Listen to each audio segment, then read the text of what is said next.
How to install Discord app on PC. Want to get Discord running on your PC? It's quick and easy, and here's how you can do it. First, open your web browser and go to discord.com. On the home page, you will see a big button that says download for Windows. Once you see it, click it and the download will start automatically. Once the file has finished downloading, head to the downloads folder and double click on the downloaded file. The installation process will begin immediately. It won't ask you for much, just a few seconds, and Discord will be ready to use.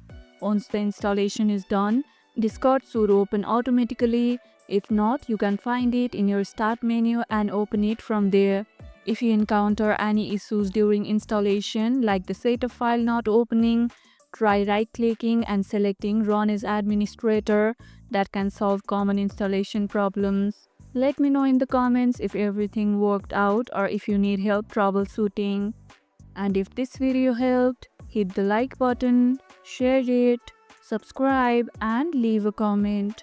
Thanks for watching and I'll see you in the next one.